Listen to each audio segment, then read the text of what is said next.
Alhamdulillahilladzi hadana li hadza wa ma kunna linahtadiya laula an hadanallah. Asyhadu an la ilaha illallah wahdahu la syarikalah. Wa asyhadu anna Muhammadan abduhu wa rasuluhu la nabiyya ba'da. Allahumma salli wa sallim wa barik ala nabiyyina wa rasulina wa uswatina Muhammad sallallahu alaihi wasallam wa ala alihi wa ashabihi wa man tabi'ahu bi ihsanin ila yaumil qiyamah. Amma ba'du. Qala Allah ta'ala fi kitabihil huda wal furqan. A'udzu billahi minasy syaithanir rajim. Bismillahirrahmanirrahim. Ya ayyuhalladzina amanu taqullaha wal tanzur nafsum ma qaddamat lighad. Wattaqullaha innallaha khabirum bima ta'malun. Alhamdulillah. Apa kabar semua? Alhamdulillah baik. Syukur kita kepada Allah atas limpahan nikmat dan karunia yang Allah berikan kepada kita. Salawat dan salam semoga kita hatur dan sajikan kepada Rasulullah sallallahu alaihi wasallam, suri teladan kita semua, dan semoga kita menjadi hamba-hamba Allah yang tidak hanya merasa mengaku kita adalah pengikut beliau sallallahu alaihi wasallam, melainkan juga diakui oleh beliau sallallahu alaihi wasallam sebagai bagian dari umatnya. Amin ya rabbal alamin. Sudah dibuka dengan basmalah belum? Belum. Kita Sudah Pak? Belum. kita buka dengan basmalah. Baik. Pada sore hari ini saya ingin membahas sedikit tentang hidayah. Jadi apa itu hidayah? Itu pertanyaan. Apakah semua orang itu udah dapat hidayah atau belum? Atau ada orang-orang yang memang seumur hidup nggak dapat hidayah gitu. Jadi kalau ditanya, kan biasanya orang gitu ya, kenapa nggak sholat? Belum dapat hidayah. Kenapa nggak pakai hijab begitu? Belum dapat hijabnya, belum dapat hidayah. Kenapa nggak puasa? Belum dapat hidayah, dan seterusnya. Itu kan biasanya apologi yang selalu dikeluarkan ketika ditanya seperti itu. Tapi dalam Al-Quran sendiri kan beberapa kali Allah sebutkan kalimat yang sama. Huwaladzi arsala rasulahu bil huda wa dinil haqq yudhhirahu 'ala dini kullihi. Nah, belakangnya baru beda. Walau karihal kafirun, walau karihal musyrikun, wa kafa billahi syahidan. 3 ayat lebih kurang yang menyebutkan ujungnya tadi. Artinya kan huwaladzi, dialah Allah yang arsala, mengutus rasulah, seorang rasul, maksudnya Muhammad sallallahu alaihi wasallam, dengan al-huda, petunjuk, wa dinil haqq, dan din yang benar. Jadi Nabi membawa 2 perkara, huda dan dinil haqq, petunjuk dan din yang benar. Nah, huda inilah nanti yang kalau seseorang itu sudah mendapatkan atau mendengarkan petunjuk, itulah nanti biasanya orang ini disebut orang yang mendapat hidayah. Wa dinil haqq, dan din yang benar. Islam itu din yang benar. Dalam ayat yang lain kan, innad dina 'indallahil Islam. Sesungguhnya din di sisi Allah cuma Islam. Artinya ada din-din yang lain tapi tidak Allah akui.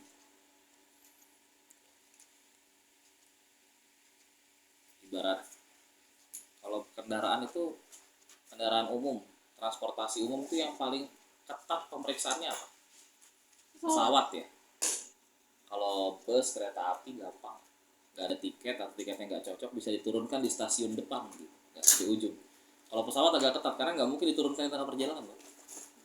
Ya, makanya ketat gitu pemeriksaannya. Makanya kita ini sebenarnya sedang memperbaiki kualifikasi supaya nanti ketika ada rombongan yang berangkat ke surga kita bisa layak masuk, nggak diturunkan di gerbong tengah-tengah gitu. Nggak diturunkan di stasiun neraka. Itu dicek gitu, kualitas kita. Nah, kemudian apa? Jadi Allah katakan tadi apa? Dinil haqq. Apa gunanya Allah berikan huda dan dinil haqq tadi? Liyudhhirahu 'ala dini kulli, untuk dizahirkan di atas din yang lain. Jadi Islam itu bukan disembunyikan nilai-nilainya, dizahirkan. Tapi amalan-amalan kita pribadi ya dosa juga disebutkan. Saya punya pengalaman organisasi ke sana kemari. Ya, saya udah pernah berguru di sini situ, nggak usah. Tapi nilai Islamnya yang dizahirkan. Paham bedanya ya? Pernah saya sampaikan juga, salah satu fungsi ta'lim itu untuk menghilangkan akunya. Allah yang dikeluarkan, bukan akunya, bukan sayanya, tapi Allah. Jadi yang dizahirkan tuh nilai-nilai Islam. Ketemu temen, assalamualaikum, misalnya gitu, yang gampang. Kadang-kadang kalau cowok-cowok anak gaul ketemu teman tuh, anjing, apa kabar? Waduh ya Allah, keren banget tuh. Saya pernah ditanya, ini pertanyaan serius, saya pernah ditanya begini, Bang Urai, apa hukumnya orang yang saling mencaci maki tapi tidak ada yang tersinggung? Misalnya contoh, biasa kan kalau teman gitu ya, jing sini kamu, iya babi, nah, kan gitu. Dan tersinggung mereka, itu dosa nggak? Dosa. Dosa. Kenapa? Kan dalilnya ada jangan panggil memanggil.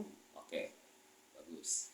Jadi persoalan dosa itu bukan tentang siapa yang tersinggung, tapi ada pelanggaran. Misalnya contoh, ada tanda dilarang muter, gitu ya, yang ini, yang gini, ada coretnya gitu, atau dilarang parkir, coret gitu ya. Saya tanya, ketika ada tanda seperti itu terus ada yang muter, kira-kira ada yang tersinggung nggak? Emang gubernur tersinggung? Enggak kan?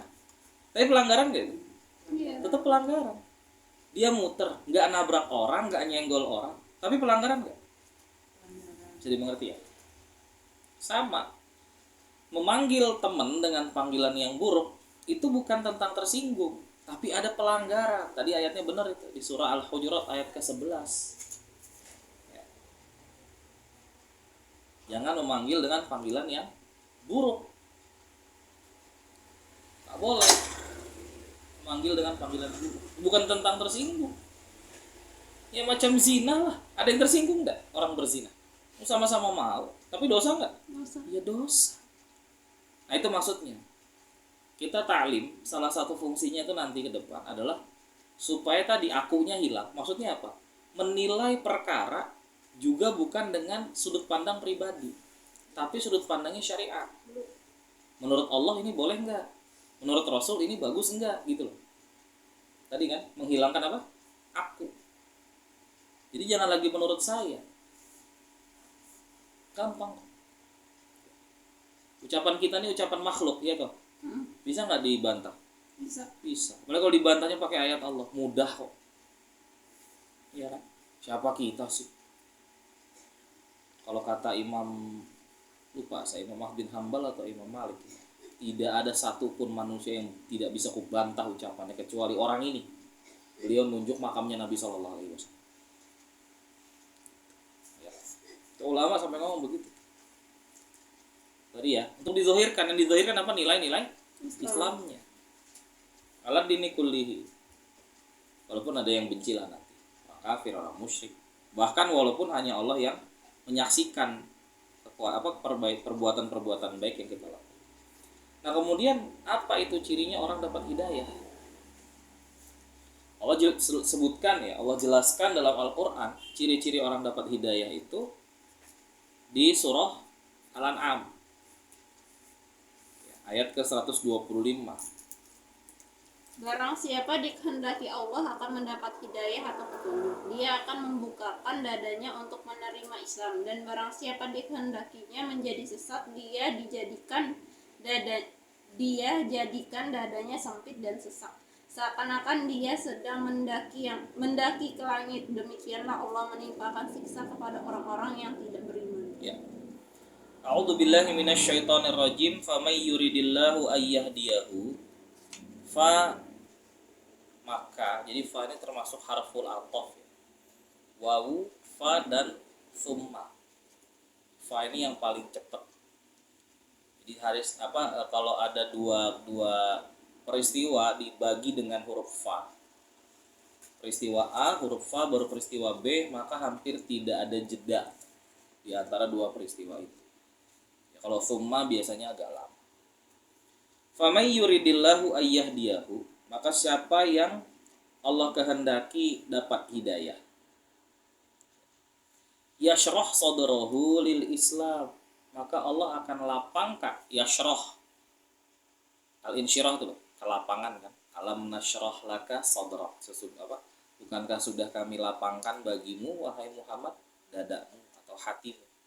Yashrah sadrahu, Allah lapangkan dadanya lil Islam, kepada Islam. Jadi ciri-ciri orang dapat hidayah, Islam itu gampang masuk. Nasihat itu gampang nyangkut. Ini ciri orang dapat hidayah. Di ayat ini. Jelas ya? Jadi kalau nasihat susah masuk, nggak dapat hidayah. Ayat-ayat Allah susah diterima, Nggak dapat hidayah. paham ya? Kita lanjutkan.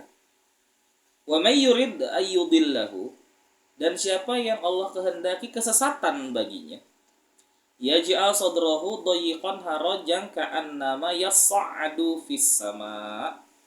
Allah jadikan hatinya sesak, sempit, seolah-olah sedang mendaki ke atas langit. Pernah naik tangga, turun tangga?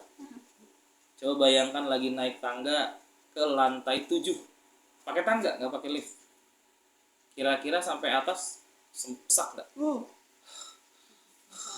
Betul. Tinggal pingsannya ya. Itu baru lantai 7, ini ke langit. Kenapa? Satu, capek. Yang kedua, makin tinggi suatu tempat makin tipis oksigennya. Betul nggak sih? Ini sampai langit ini. Sempit, sesak, seolah-olah sedang mendaki ke langit. Itu kata Allah. Jadi kalau orang yang tidak dapat hidayah atau kelihatannya soleh tapi Allah nggak mau orang yang dapat hidayah, sempit dia, sesak dia, nggak bisa menerima tadi yang di atas Islam, nggak bisa menerima nasihat-nasihat.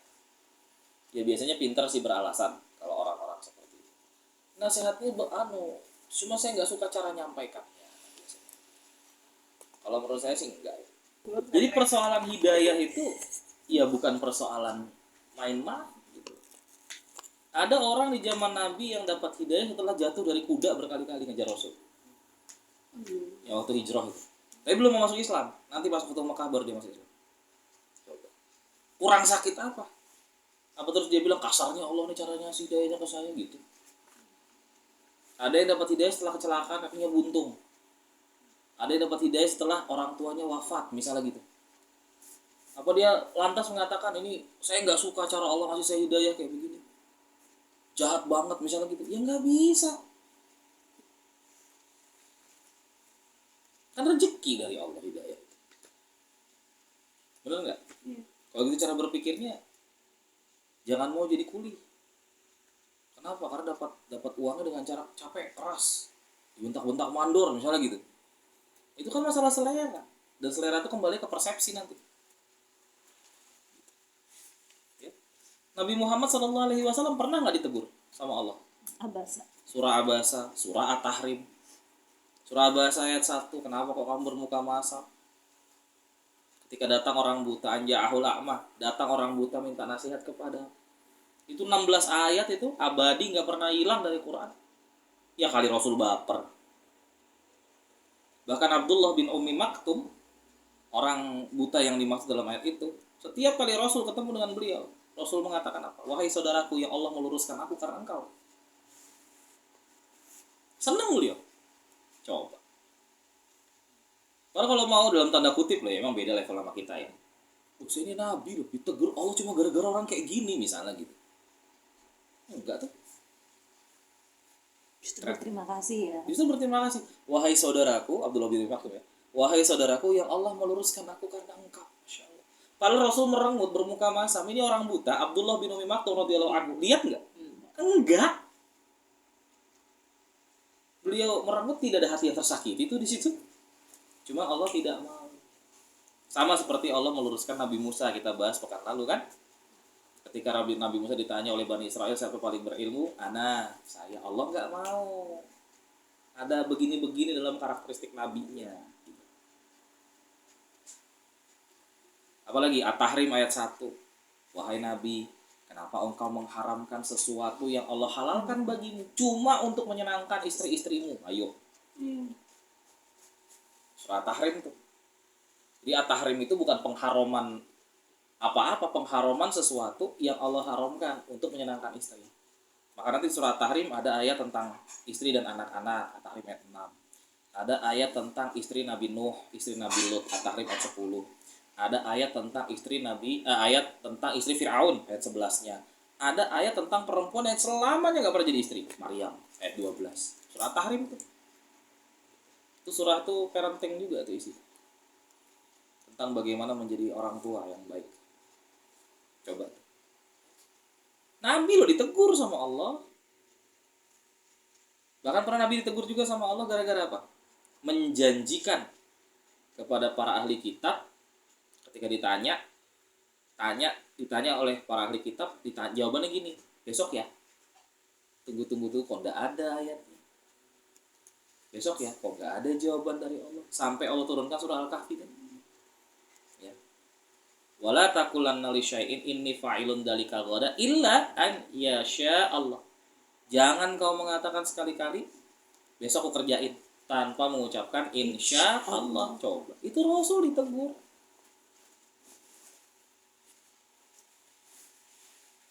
Kurang tegas apa Allah negur itu? Ya. Umar bin Khattab pernah ditegur oleh Nabi SAW. Ini kita bicara tentang cara penyampaian ya. Tadi kan ada orang yang menolak hidayah dengan kata-kata saya nggak suka cara menyampaikannya. Umar bin Khattab itu pernah belajar Taurat dibaca. Datang Nabi, Umar apa itu di tanganmu? Nggak ada ya Rasul, disembunyikan di belakang. Keluarkan sini. Nggak ada ya Rasul, kasih lihat tanganmu, keluarkan tangannya. Tapi udah dilepas.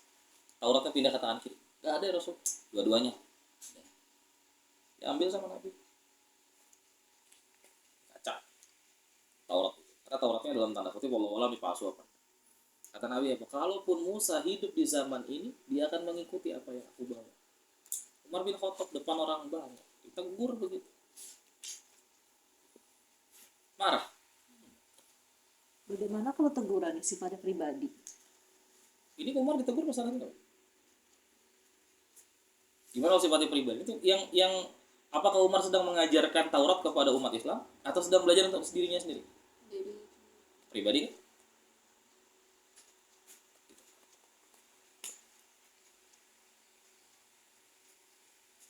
Selesai. Sifatnya pribadi itu. Atau seperti At-Tahrim. Rumah tangga Nabi sifatnya pribadi bukan? Maksudnya kan memang supaya kita lebih merasa cukup dengan apa yang Allah tetapkan. Gak usah lagi belajar Taurat. Sudah loh, halal haram sudah Allah tentukan, kenapa kamu bikin-bikin lagi gitu kan. Bahkan Nabi dan Umar pun ditegur karena itu toh. Ya. Supaya akunya hilang. Tetap sama. Luar biasa kan. Maka tadi kalau kita balik posisinya, ditegur karena akunya, artinya orang yang tidak mau menerima nasihat karena nggak suka sama cara menyampaikan juga akunya main kan? Aku nggak suka dengan gayanya Fulan kan gitu. Akunya main dah artinya. Sama toh? Dah. Seperti mendaki ke langit, sempit, sesak. Makanya kalau di surah Al-Baqarah itu Innal ladzina kafaru sawa'un 'alaihim a'andartahum am lam tundirhum la yu'minun. Orang kafir itu mau kamu doakan, mau kamu nasehatin, mau enggak, ya enggak ada bedanya. Tetap enggak akan. Kenapa? Khatamallahu 'ala qulubihim wa 'ala sam'ihim wa 'ala absarihim ghishawa. Ya kan? Ila bil akhirah. Hatinya kalau ngelihat Anda, ngelihat saya, ngelihat kita, ngelihat orang beriman, hatinya udah iya lagi. Matanya aduh enggak suka, hatinya enggak bisa dimasukin nasihat, telinganya tidak bisa dimasukin nasihat, matanya tidak suka melihat aktivitas-aktivitas sama solehnya orang beriman. Ya begitu. Sekarang contoh lagi. Pernah enggak tahu sejarahnya? Abu Jahal, Abu Sufyan itu termenung, terpesona mendengar Nabi Shallallahu Alaihi Wasallam baca Al-Quran ketika sholat malam. Sampai pagi mereka tidak bisa meninggalkan tempat mereka nguping. Begitu pergi dari tempat persembunyian masing-masing ketemu. Abul Hakam ngapain di sini? Enggak ngapa-ngapain. Kamu ngapain Abu Sufyan? Enggak ngapa-ngapain. Kamu Walid bin Mughirah ngapain? Enggak ngapa-ngapain. Jujur, kalian lagi dengerin Muhammad? Iya. Bagusnya bacaannya ya. Akhirnya mereka bersepakat, sudah besok jangan lagi. Besoknya datang lagi. Tiap malam mereka dengerin Nabi Shallallahu Alaihi Wasallam, nguping Nabi Shallallahu Alaihi Wasallam sedang sholat malam. Beriman gak? Abu Sufyan aja kan akhirnya terima Islam kan. Kenapa? Karena mereka tahu konsekuensinya. Kalau diambil ini ajaran, kami harus melepaskan posisi kami di Jazirah Arab. Itu karena aku atau bukan? Karena ada akunya. Kadzalika yaj'alullahu rijsa 'alal ladzina la yu'minun. Itu siksaan yang Allah berikan. Bagi demikianlah cara Allah menimpakan siksaan kepada orang yang tidak beriman. Ya. Dan ini aturan pasti. Tidak bisa dikutik-kutik. Apa buktinya? Buktinya ayat sesudahnya. Wa hadza siratu rabbika mustaqima. Ini udah jalannya Rabbmu yang lurus begini. Enggak bisa dikutik-kutik. Udah begini konsepnya, udah gini pakemnya. Ya. Qad fassalnal ayati liqaumi yadzakkarun. Kami telah menjelaskan ayat-ayat kami kepada orang-orang yang mau menerima peringatan. Yadzakkarun. Dan bukankah setiap hari kita ucapkan itu ihdinas siratal mustaqim? Betul. Tiap hari enggak? Ihdina. Ya Allah berikan huda kepada kami. Huda, ada kan? Ya, wa dinil haqq tadi. As-sirat al-mustaqim. As-sirat al-mustaqim. Jalan yang lurus. Atau kalau mau dipecah sedikit kalimatnya, jalannya orang-orang yang istiqamah. Siratal ladzina an'amta 'alaihim. Jalan orang-orang yang engkau berikan nikmat. Ghairil maghdub 'alaihim. Bukan jalan yang orang-orang yang engkau murkai atau celaka. Waladhdallin. Bukan juga jalan orang yang sesat. Kan begitu. Itu permintaan kita, dikasih tuh pakemnya. Dan memang jalan yang lurus ini bukan jalan yang mudah. Ibarat kata perjalanan ya, memang pasti ada pasang surut ya. Pasti ada yang berguguran. Biasa saja. Dan terkait dengan ayat yang tadi, surah Al-Fatihah tadi, penjelasan orang-orang yang diberi nikmat itu ada di surah An-Nisa. An-Nisa ayat ke-69. Surah An-Nisa ini di dalamnya ada hukum-hukum waris dan hukum-hukum pernikahan serta talak dan rujuk. Itu surah An-Nisa. Kenapa diberi judul surah An-Nisa? Karena surah ini menceritakan turun berkenaan dengan perubahan status perempuan di Arab jahiliyah ke posisi bagaimana posisi perempuan di Islam. Dulu sahabat Nabi itu istrinya bisa 20. Kenapa? Karena itu warisan. Jadi perempuan di Arab jahiliyah itu tidak menerima waris. Mereka itu barang warisan. Makanya nanti di surah An-Nisa ayat yang ketiga, nikahilah olehmu perempuan tumathna wa thula wa ruba', 2, 3 atau 4, itu perintahnya bukan nambah istri. Tapi apa? Mengurangi dari 20, pertahankan 2, 3 atau kalau nggak yakin bisa adil, maka tahannya berapa? 1 saja. Kemudian nanti masuk itu kan ayat ketiga. Nanti mulai ayat ke-10 masuk tentang warisan, bahwa perempuan-perempuan itu menerima warisan. Kalau dulunya mereka barang warisan, sekarang menerima waris. Itu surah An-Nisa. Nah di ayat ke-69 Allah jelaskan Siapa an'amta alaihim? Siapa orang-orang yang Allah beri nikmat? Buka di ayat 69-nya. A'udzu billahi minasyaitonir rajim. Wa may yuti'illaha war rasulah. Siapa yang mentaati Allah dan Rasulnya? Ya, Muhammad sallallahu alaihi wasallam. Jadi ini pakai what if ya. Pakai syarat. Jadi ada apabila. Ya. Jadi ada kondisi, ada kualifikasi tertentu. Maka tadi dibilang di awal apa? Kita sedang mengumpulkan sertifikasi ya, kualifikasi. Bener nggak kita nih? Masuk nggak di sini nanti nih? Ya. Wa may yuti'illaha war rasulah fa ulaika ma'al ladina an'ama Allahu 'alaihim. Nanti Allah akan bersamakan mereka orang-orang yang taat itu dengan orang-orang yang Allah beri nikmat. Siapa saja? Minan nabiyyin, para nabi. Kira-kira di sini yang hadir ada nabi tidak? Enggak ada. Oh, enggak ada. Kalau ada, lapor polisi ya. Nggak ada lagi. Masya Allah di India itu 1,2 miliar penduduknya, cuma satu orang ngaku nabi, namanya Mirza Ghulam Ahmad. Ya nggak sempat ditangkap polisi, matinya kecemplung WC. Hina. Wah pokoknya mulia sekali ya. Mirza Ghulam Ahmad itu pendiri gerakan Ahmadiyah yang difatwa sesat. Iyalah ada nabi setelah Rasul Muhammad sallallahu alaihi wasallam, nyatalah sesat itu. Ya, punya kitab namanya Tazkirah. Gitu. Cuma 1,2 miliar penduduknya. Orang Indonesia belum sampai 300 juta, berapa sudah ngaku nabi itu. Ada namanya Lia Aminuddin. Namanya berubah jadi apa? Lia Eden. Ngakunya Rasulullah, habis itu berubah jadi ngaku Jibril. Ditangkap pas ngaku nabi, di penjara 2 tahun, keluar penjara ngaku Jibril. Hebat kan? Kiranya upgrade kali ya. Terus siapa lagi namanya tuh? Ahmad Mossadegh, itu zaman sekolah dulu tuh, zaman saya sekolah, namanya Ahmad Mossadegh. Ceritanya apa pekerjaannya? Pelatih badminton. Masya Allah, ada nabi pelatih badminton nih. Yang ketiga ada namanya Tukimin. Ya. Tukimin. Gimana kalau disalawatkan itu?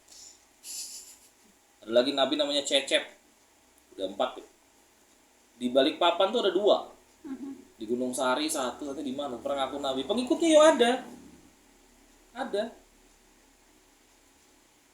Ya, ada itu.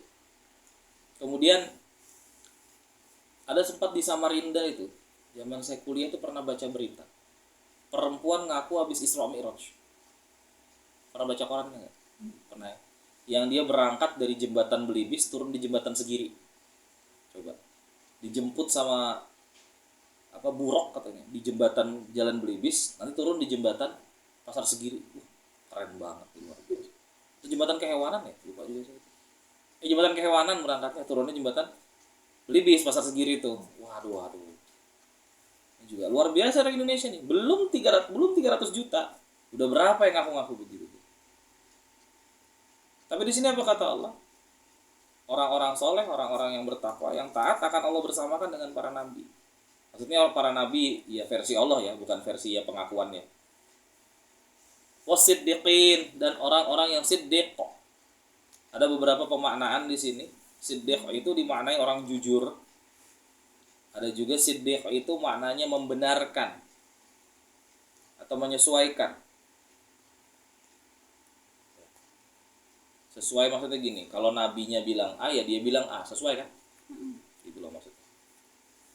Wasiddiqin, ini bisa dimaknai orang-orang yang membenarkan ajaran para nabi ketika orang lain mendustakannya. Sepanjang sejarah baru satu manusia yang punya gelar Siddiq persis di belakang namanya, yaitu Abu Bakar Siddiq radhiyallahu anhu.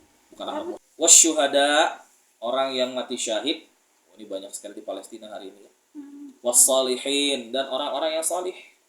Itu status kematian yang kita incar di situ tuh. Kalau bukan siddiq, syuhada, sholihin. Atau sholihat lah kalau ibu-ibu ya. Karena nggak mungkin mati jadi nabi kan. Itu levelnya udah beda. Tapi kita kalau mau taat, targetnya sampai situ. Siddiq, syuhada atau sholihin. Wa hasuna ulaika rafiqa, dan mereka itu adalah teman yang sebaik. Jadi kalau punya teman yang sholih jangan ditinggal. Dibersamai.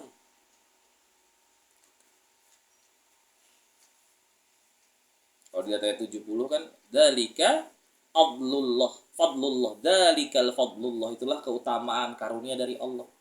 Wa kafa billahi alima, dan cukup Allah yang tahu bahwa itu adalah keutamaan yang besar. Jelas ya? Nah, itu hidayah tadi. Jadi kita apa? Hidayah itu apa? Orang yang mendapat petunjuk. Ciri-cirinya apa? Mudah menerima ayat-ayat Islam ya, nasihat. Kalau nggak dapat hidayah sebaliknya lah ya, gampang. Baper. Gampang baper apa segala macam. Ya kalau mau diterusin banyak sih ayat-ayatnya Mas. Terus di setelah ayat 125 dan 126 apa? Itu udah pakemnya. Jalan Allah yang lurus begitu. Sesuai permintaan kita, ihdinas siratal mustaqim. Baru penjelasan tentang ayat ihdinas siratal mustaqim itu penjelasannya, tafsirnya adalah di surah An-Nisa ayat 69. Ya, mungkin itu yang bisa saya sampaikan pada sore ini. Nah, kita lanjutkan di sesi Q&A, question and answer. Pertanyaan, tanya jawab. Silakan kalau ada yang mau ditanyakan. Terima kasih. Assalamualaikum warahmatullahi wabarakatuh.